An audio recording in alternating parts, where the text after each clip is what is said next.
नमः शिवाय, हर हर महादेव। आप सभी के मेरे हेमा के व्रत कथा उपाय चैनल में स्वागत है। दर्शकों, आज की इस वीडियो में हम आपको सुनाने वाले हैं रानी चोला देवी की कथा यानी कहानी, जो कि 16 गांठ का, जो पीले धागे में 16 गांठ लगाई जाती हैं, वह जो कथा सुनते हैं। और ये जो व्रत है, कई महिलाएं राधाष्टमी से पूरे 16 दिन तक करती हैं और कई महिलाएं बीच में कर लेती हैं। तो आप जब भी व्रत करें तो आप इस कथा को अवश्य ही सुनें, क्योंकि इस कथा के सुनने से सभी मनोकामना पूरी होती हैं। 16 गांठ का जो धागा होता है, उसमें गांठें लगाई जाती हैं। वो बांध करके कई महिलाएं उसी दिन सुन लेती हैं और कई महिला उसी दिन बांधती हैं और कई महिला राधाष्टमी वाले दिन बांध लेती हैं, कई बीच में ही बांधे। 16 दिन में आप कभी भी बांध सकते हो। तो आपको जब भी बांधनी है तो इस कथा को अवश्य ही आपको सुनना है।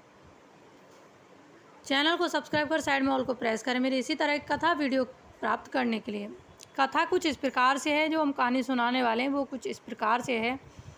महर्षि अंगरीश के लेख में रानी चोला देवी का वर्णन आया था। महाभारत में युधिष्ठिर श्री कृष्ण से पूछते हैं कि हे माधव, जिसे सुनने से मन प्रसन्न हो और पापों का अंत हो जाए, ऐसी कोई कथा मुझे सुनाइए। यह सुनकर श्री कृष्ण ने कहा, भ्राताश्री, सतयुग में जब दैत्य वृत्रासुर ने स्वर्ग पर अधिकार कर लिया, तब देवराज इंद्र ने यही इच्छा देवऋषि नारद के सामने जताई थी। देवऋषि ने जो कथा देवराज को सुनाई, वही मैं आपको सुनाता हूँ। इस कथा को सुनने से देवी लक्ष्मी प्रसन्न होती हैं और मनुष्य की सभी इच्छा को पूर्ण करती हैं। पुरंदरपुर नामक एक वैभवशाली राजा था, जहाँ राजा मंगलसेन राज्य करते थे। कहा जाता है कि उनके नगर को स्वयं विश्वकर्मा ने बनाया था और उसके समान और कोई दूसरा नगर विश्व में नहीं था। राजा मंगलसेन की 2 रूपवती पत्नियां थीं, चिल्ल देवी और चोला देवी। जहाँ चिल्ल देवी को धर्म कर्म में पूर्ण विश्वास था, वहीं चोला देवी नास्तिक तो नहीं थी, किंतु उन्हें धर्म कर्म पूजा पाठ पर कुछ खास श्रद्धा नहीं थी।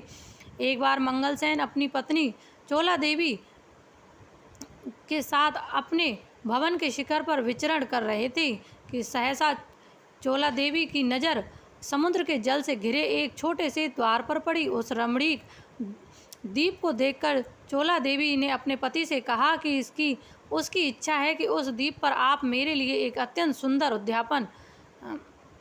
उद्यान बनवाएं। तब मंगलसेन ने अपनी पत्नी से कहा, प्रिय, स्वर्ग के नंदनवन को भी लज्जित कर दे ऐसा ही रमणीक उद्यान मैं तुम्हारे लिए उस द्वार पर बनवाऊंगा। अपने वचन के अनुसार मंगलसेन ने रानी चोला देवी के लिए एक अत्यंत मनोहारी उद्यान का निर्माण करवाया। चोला देवी अब अपना अधिकांश समय उसी उद्यान पर बिताने लगी, यानी कि घर में बिताने लगी।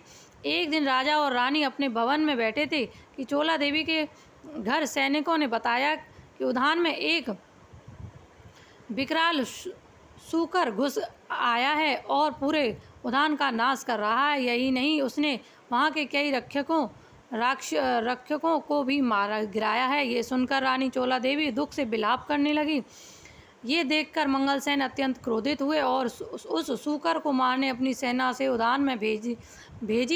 यही नहीं, वो स्वयं अपने गज पर बैठे कर उद्यान पहुँचे। वहाँ पहुँचकर उसने उस सूकर को उत्पात मचाते देखा तो उसने अपनी सेना से कहा, इस सूकर को तत्काल मार डालो और यह सूकर किसी भी सैनिक के बगल से निकल जाएगा तो मैं उसका वध कर दूंगा। तभी तो सूकर सभी सैनिकों को घायल करता हुआ राजा के ही बगल से निकलकर भाग गया।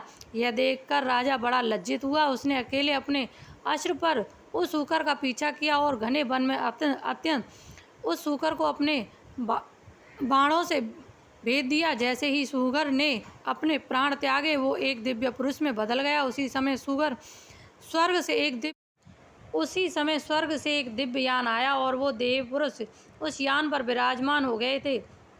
ये देखकर राजा मंगलसेन ने आश्चर्य इसका रहस्य उनसे पूछा। तब उस देव ने कहा, राजन, मैं चित्ररथ नामक गंधर्व हूँ। एक बार मैं परम पिता ब्रह्मा के समक्ष गायन कर रहा था, किंतु मेरा मन एकाग्र नहीं था और इसी कारण मेरा स्वर बिगड़ गया। इससे रुष्ट होकर ब्रह्मदेव ने मुझे सूकर योनि में जन्म लेने का श्राप दे दिया। आज अब आपने मुझे इस योनि से मुक्ति दिलवाई है, इसलिए आपका धन्यवाद मैं करता हूँ। आपको आशीर्वाद देता हूँ कि भविष्य में आप महालक्ष्मी व्रत को पूर्ण करेंगे और तीनों लोकों में आपका यश गूंजेगा। यह कहकर वो दिव्य पुरुष अपने दिव्य विमान में स्वर्ग की ओर प्रस्थान कर गया। चित्ररथ को उसके श्राप से मुक्ति कर राजा मंगलसेन अपने राज्य की ओर लौट चले। उन्हें भी बड़ी प्यास लगी और उनका अश्र भी सीमित, इसलिए वो मार्ग में एक सरोवर पर रुक गए। वहाँ उन्होंने देखा कि बहुत सारी स्त्रियां सरोवर के किनारे धार्मिक कार्यों में व्यस्त हैं। तभी उसने पूछा कि आप लोग किसका पूजन कर रहे हैं। तब उन स्त्रियों ने बताया कि हम माँ लक्ष्मी का पूजा कर रहे हैं। यह सुनकर राजा मंगलसेन वहीं माँ लक्ष्मी को कथा को सुनने के लिए बैठ गए। कथा सुन और उस व्रत को पालन कर उन्हें अनंत पुण्य की प्राप्ति हुई। उन स्त्रियों को राजा को सुरक्षा के लिए राजा को भुजा पर माँ लक्ष्मी की सिद्ध कवच भी बांध दिया। फिर राजा प्रसन्न पूर्वक अपने राज्य वापस लौट आए। उन्होंने जो पुण्य अर्जित किया उसका समाचार देने में वे सबसे पहले रानी चोला देवी के पास पहुंचे। राजा मंगलसेन ने अपनी कथा अपनी दोनों पत्नियों को चोला रानी और चिल रानी को सुनाई, किंतु चोला रानी को उनकी कहानी पर विश्वास न हुआ। जब चोला रानी ने राजा की भुजा पर बंधा डोरा देखा तो उन्हें लगा कि किसी अन्य स्त्री ने उन्हें प्रेम पूर्वक के धागा बांध दिया है। ये सोचकर उन्होंने सोते हुए राजा की भुजा से वो धागा तोड़कर फेंक दिया, किंतु चिल रानी ने उसे श्रद्धापूर्वक अपने पास रख दिया। माँ लक्ष्मी की कृपा से राजा मंगलसेन पुनः माँ लक्ष्मी का पूजन करने को सज्ज हुए, किंतु वह धागा अपने हाथ पर बांधा न देखकर चिंतित हुए। तब चिल रानी ने उन्हें वो धागा दिया और बताया कि किस प्रकार चोला रानी ने उस धागे को निकाल कर फेंक दिया था। ये सुनकर मंगलसेन रानी पर रुष्ट हुए और चिल रानी से अत्यंत प्रसन्न होकर उनके साथ ही माँ लक्ष्मी का पूजन किया। उसके अगले दिन माता लक्ष्मी का एक वृद्धा का रूप धर पहले चिल रानी के पास पहुँचे, जिन्होंने जिनका बड़ा सत्कार किया, फिर आशीर्वाद दिया और दोबारा वो चोला रानी के पास पहुँचे, किंतु चोला रानी ने उनका अपमान करा। वहाँ उन्हें जाने को कहा। यह देखकर माता लक्ष्मी अपने असली रूप में आ गई और श्राप दिया, अभिमानी रानी, तुझे वृद्ध सम्मान करना नहीं आता, मैं वृद्धों का कोई सम्मान नहीं करना आता। मैं तुझे यह ऐश्वर्य प्रदान करने आई थी, पर तूने मेरा अपमान किया, इसलिए जा शिर जिस सूकर का वध तेरे पति ने किया था, तेरा मुख भी उसी सूकर के समान।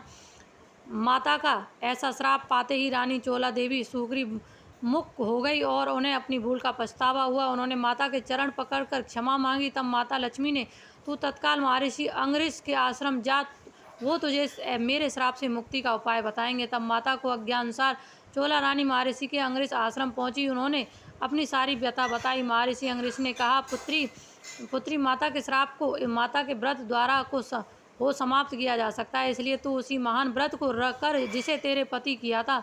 उनकी आज्ञा के अनुसार रानी चोला देवी ने माता लक्ष्मी का व्रत पूरी श्रद्धा से किया, जिससे उन्हें उनके श्राप से मुक्ति मिली। राजा मंगलसेन ने भी उन्हें अपनी पत्नी के रूप में स्वीकार कर लिया और फिर महर्षि अंगरा का आशीर्वाद लेकर अपने राज्य लौट आई। इस प्रकार इस कथा को युधिष्ठिर को सुनाकर श्री कृष्ण ने कहा, हे भ्राता, इस पवित्र कथा का जो भी श्रवण करता है उसे सभी पापों से मुक्ति मिल जाती है।